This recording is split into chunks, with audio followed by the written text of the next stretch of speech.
slightly Delhi favor in this one, but now we do hear the in-game sound, and that means that we're about to go into our game number 4 between LucifroN and Puppypaw. And here we go, LucifroN in the color yellow, playing as the Delhi Sultanate. We're here on Hill and Dale. And on the other hand side, we've got Puppypaw playing as the Abbasid Dynasty in the color blue. And opening here from LucifroN with the Mosque, and yep, gets that early mill, gets his tax out early on. Scouts out on the map trying to collect as many sheep as possible early on in the game in order to feed the people, feed the hungry people that they have. And I mean, speaking of hungry people, the Abbasid Dynasty, once they get that fresh foodstuffs in, those villagers are they're all hungry, aren't they? Yeah, they're hungry, but they're not having to eat as much when they are first produced. That being said, there were some nice little tricks there by LucifroN on that start, just showing you that micro that he has, whether it be with military or in this case with the villagers on that opening. Exactly. Now House of Wisdom already completed here from Puppypaw. It's going to be going for that standard fast feudal age build. It's going to be interesting to see what he's going to go for. Could we potentially see a military wing from the Abbasid on a map like Hill and Dale? Could be an option, considering that that would allow him to take the fight to the sacred sites and not even going to try to like play it in the later stage of the game. Then again though, LucifroN, he's one of those players that when they play Delhi, we always see him go for tower victory recently. And I would be surprised if he goes for anything else this game as well. Yeah, I will say we saw the military school drop from Wham in the series earlier, and it really was utilized in a very aggressive way early on with those archers, with those couple spears that you get. And I will say Delhi, with their timings, usually they want to invest into a blacksmith versus feudal age hits. And then, you know, it takes a bit of time for them to start getting their military out and on the field. Well, if Puppy does go with the military school, he'd have those archers and spears out quite quickly and could potentially do some damage to LucifroN's early game. And there we go. It is going to be a military wing here from Puppypaw in this game, so definitely going to be an aggressive game played here by Puppypaw, and it's going to be interesting to see how well he's going to be able to play this now against the Delhi Sultanate. And Tower of Victory is going to be coming out from LucifroN. Now, if this was the Dome of the Faith, this could have been a really tough game for LucifroN to play, just because it would mean that Puppypaw's army would have a huge buff with the boot camp, and LucifroN's army would not have any comparable buff. But no, it's going to be a Tower of Victory, and it just means that his archers are going to be so strong in the mid game.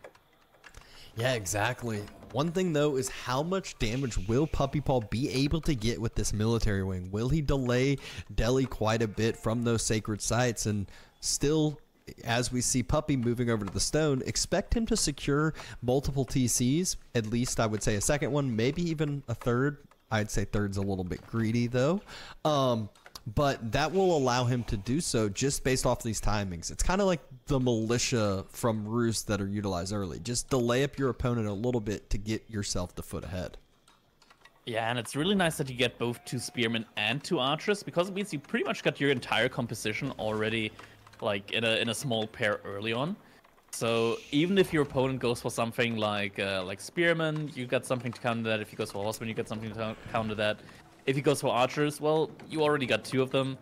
So yeah, I mean, archers usually is going to be the play against that, but typically we've seen Delhi, once they age up, go for horsemen early on.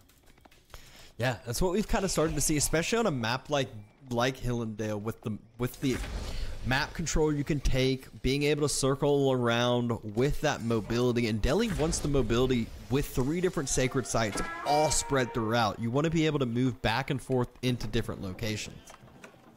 Exactly, and here we go. Tower Victory has completed now for LucifroN. Archer range is now being built, so we're not going to be seeing those early horsemen. This is definitely the correct answer to that early military school build here that we see from Puppypaw, and means that he's going to have an answer to these archers that are going to be early out on the field. Question is Puppypaw going to build a production building here before he's going to get his second TC up? Doesn't look like it's his plan right now. No, it looked like he was more planning on getting that quicker golden age tier 2. LucifroN pulled back off the berries as expected, and I think Puppy spots that out and then falls back away as now, LucifroN, he's already got 2 archers out, and the 3rd is about to be on his way, which is all he needs to stop the military school, or, yeah, the military opening. Not military school. Yeah. And now that means that Puppypaw, he's gonna have to wait until his second TC finishes before he's gonna drop his next production building, which he is gonna need if he wants to do any damage here now to LucifroN. Now, LucifroN's Sanctity is gonna be a quarter, yeah, roughly a quarter done right now, getting close to halfway done. So within the next 2 minutes, very likely that we're gonna be seeing Scholars move out into the midfield. And Puppy, plenty of stone in the bank for that second TC. Doesn't have enough wood yet. There were 17 villagers on wood that we just saw a second ago. So should be able to get that second TC down in just a second, but needs production as well. Needs to try to contest the sacred site and, or I guess sacred sites. Exactly, and now where is that TC gonna be coming in? It looks to be next to that large gold mine. Well, not large gold mine, but normal sized gold mine in the front, just in order to secure some of these resources. But this could be at a crucial moment right now. There's archers here. There's archers here. Puppypaw. Now he noticed. I'm confused. He made a stable, but he doesn't have the food that he needs in order to make a horseman right now. Now it's gonna be in the back of space. That's awkward. That's a lot of idle time on those villagers, and might actually lose the villager here. First villager of the game goes down for Puppypaw. Loses a vill, so much idle time. He walked all the way from this wood line to go try to build on that front gold, and then walked all the way back to start building the TC there. That could have been the TC already finished, basically, and probably already starting to pump vills out now. Exactly, and behind this LucifroN, he's been pumping out a lot of units right now. Already 10 on the field for him right now, and quite sure that Scholars are right now out on the map trying to move on to those sacred sites, and right now we don't see any units from Puppypaw with which he's going to be able to deny any of these sacred sites from being captured. No, like you said, he didn't have enough food for those horsemen. He lost all of the units from the good old military wing, and now the first horseman's in queue, but LucifroN's got way more than enough to deal with it. Exactly, and now Puppypaw, he's gonna need to make a ton of archers, and somehow LucifroN is ahead in eco right now. By not just 1, but okay, now it's just gonna be by 1, but for a little bit ago it was by 3 for some reason. Oh, I see it too now, but yeah, I have no idea there. That being said, Puppy able to start equalizing the numbers with, it was because of fresh food stuff. Puppypaw got it. Oh, yeah, okay. Yeah, it makes sense. Makes sense. Yep. But Puppypaw now securing up that wood line fully and will be able to transition way heavier into archers, so he's going with that horseman archer versus spear archer. Yeah, he's definitely going to need a ton of archers if he wants to compete with the better buffed up Delhi archers, though. Yeah, and we'll really need to utilize that mobility of the horseman. That can be his way to get a leg up, is kind of poking and prodding back and forth. But you know one way to get around that? Just building walls, and I already see a nice old set of walls going down on that middle sacred site. And now also Puppypaw moving out towards the berries in the back of his base with a lot of villagers there right now, and it's going to be able to get the berries back there. Is securing that side now with walls as well. It's going to be necessary because the units from LucifroN are relatively close there to that position and moving towards it as well. Yeah, it definitely was seeming like he wanted to punish it, but it looks like Puppypaw was able to get that wall secured and then builds another wall on the backside. It's just, that's the name of this game right now, but LucifroN's walls proven to be a little bit more effective as they're securing this long-term gold income for himself. For now on 3 archer ranges, does mean that he's going to be able to pull ahead in that regard, but now at the same time LucifroN is investing into horsemen, and that's such a perfect timing here for him. The second that Puppypaw gets a good amount of archers out, horseman switch is going to be happening from LucifroN. He's got a good food income for that. Yeah, Delhi's a civ that you typically do see that 1-1-1, and they can always ramp up production on whatever unit is needed. Due to efficient production, you just throw a scholar inside of whichever military production building you need the most. Exactly, so whenever you need to scale one production building more than the others, you just pop that scholar out of one and put in the other, and gonna be working out nicely for him now. Military hiding from each other here from the looks of it. I'm not sure, does Puppypaw have bootcamp yet? I mean, he's struggling when it comes to the blacksmith upgrades right now. LucifroN already has the pierce damage upgrade, and Puppypaw, he's only got the gold in the front right now, so he's struggling badly right now when it comes to gold. Yeah, I don't see him on any gold, no boot camp, no blacksmith upgrades. Meanwhile, LucifroN, he doesn't care about gold because he only uses gold for scholars right now, and he's got more than enough gold for the scholars he needs with 2 sacred sites and about to secure a 3rd. Yeah, now also moves out into the middle of a map, drops an outpost, gets a mill up there, and is going to be able to gather up a lot of the berries there in the middle. Now, Puppypaw, yeah, he's got a good archer count, but just the upgrades missing here right now for him. It's going to be really, really rough for him to deal with the army here now from LucifroN. Does get a little bit of gold gathered here, but it's not going to be enough. But actually, with the numbers right now, crucial numbers have been hit. Oh, Camel Archer a little bit too far forward. Will have to fall back a bit, but this fight did actually go the way of Puppypaw, I would say.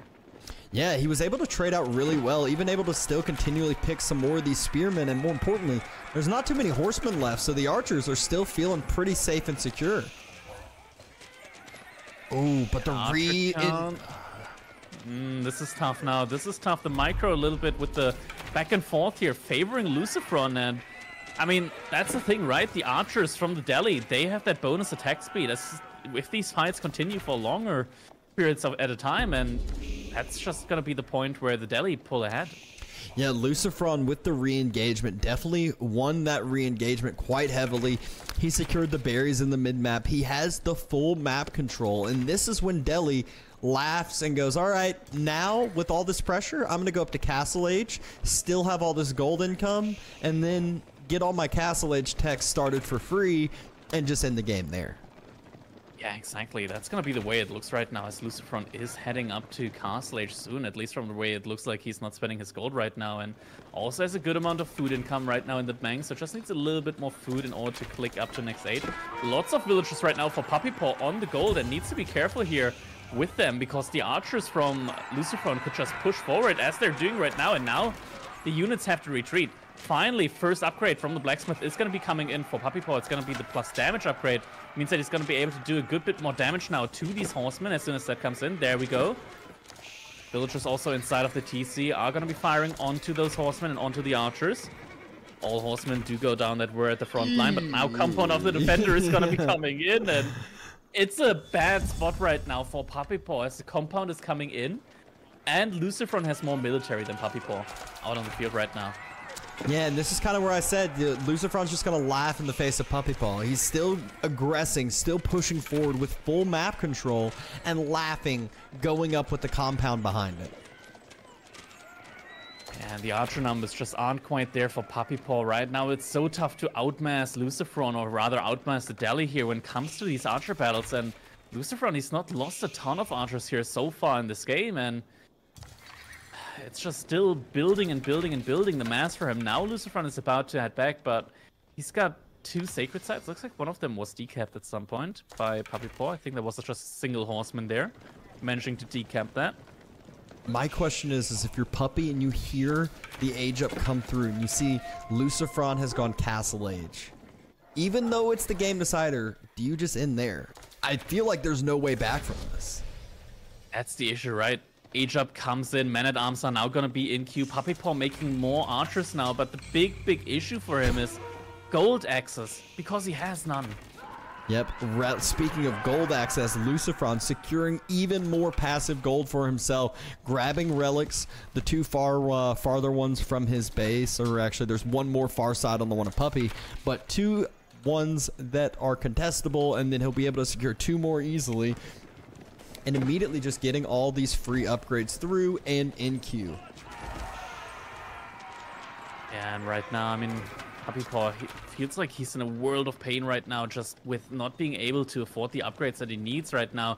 Probably needs bootcamp at some point as well, and I mean, you don't want to invest into upgrades right now because you need to go to Castle Age at some point yourself as well, but when you play against LucifroN and he's putting on the aggression so much on you like that right now, it kind of feels like you got no other choice but to invest into these upgrades, because else your army will just fall apart. And here the horsemen are just running in right now onto the army.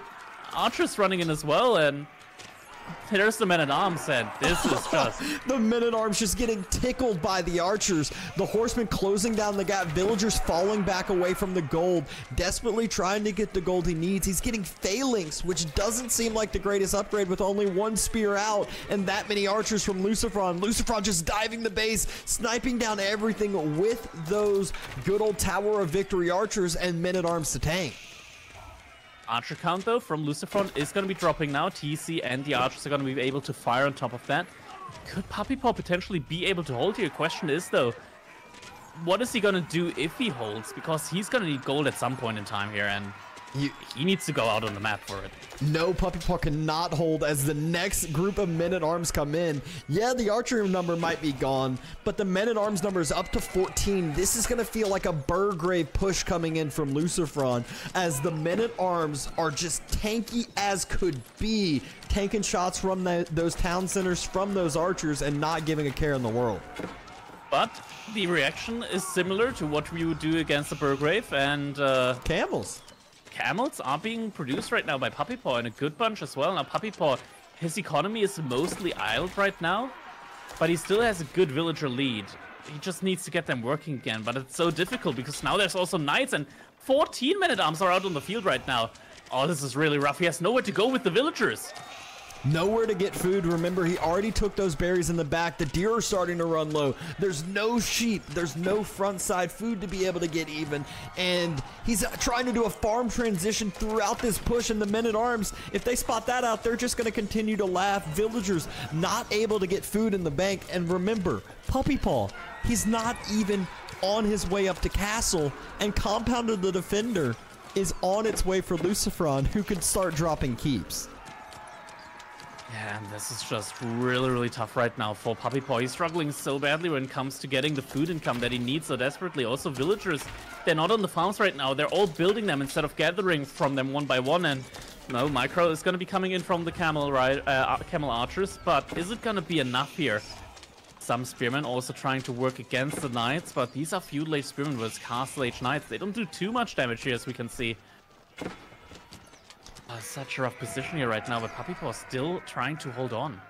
Yeah, and the villager count doesn't tell the whole story. Obviously, Castle Age helps, but there's about to be three sacred sites. There's 4 relics already in the bank for LucifroN, about to be a 5th, and now he's moving heavier onto that stone as the compound is getting closer to finishing up.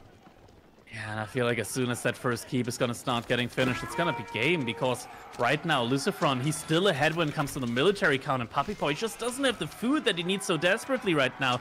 He's just kind of trapped inside of his base, and now Sacred Site victory is going to be approaching here in this game. Once again, the 3rd Sacred Site has been recaptured by LucifroN, but now it's also getting walled in, and that means it's going to be really hard for Puppypaw to try and decap.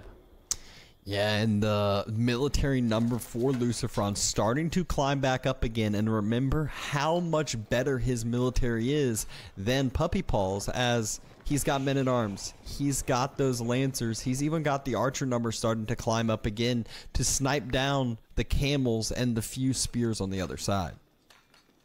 And now 5 relics have been collected, 3 sacred sites. That's so much gold right now coming in. Yeah, that's a get out of my game keep right there. And get out of my game indeed is what is about to happen. Puppypaw, he sees the outline of the keep. He's going to try to take this fight, but try is the only thing that he can do, as LucifroN has the numbers and should easily be able to win this and take himself to the next game, next series into the semifinals. Exactly. Villagers getting pulled in an attempt of desperation here, but... yeah, I feel like this is the definition of a get out of my game keep. Villagers scrambling right now, more and more going down. Veterancy has been researched on the archers, and this is just a mercy keep almost. He just wanted to end it sooner than later, but what a good series still. LucifroN able to show himself, prove himself to be the victor here, 3-1. And moving himself on to that semifinal round. Yeah, exactly. He's going to be up in the semifinals, and that's going to be quite a good spot for him. He's going to be facing off against Marine Lord, though, in the semifinals in a best of 7. So definitely has a really strong opponent ahead of himself there once again. I mean, these are all incredible players. All of these sets are going to be really, really close. But Marine Lord, he's come out of the group stage as an absolute favorite there. He's lost only, I think it was 2 sets that he's lost. Yeah. I mean, he has been playing so well, so in form as of late. And I mean, let's just see if he can continue that spree on. But if there were going to be some people to take him down, that's where it's going to be these exact people who are starting to qualify for these semis. Exactly, and LucifroN definitely a big contender there when it comes to a player that's definitely in form when it comes to taking down players like Marine Lord. And yeah,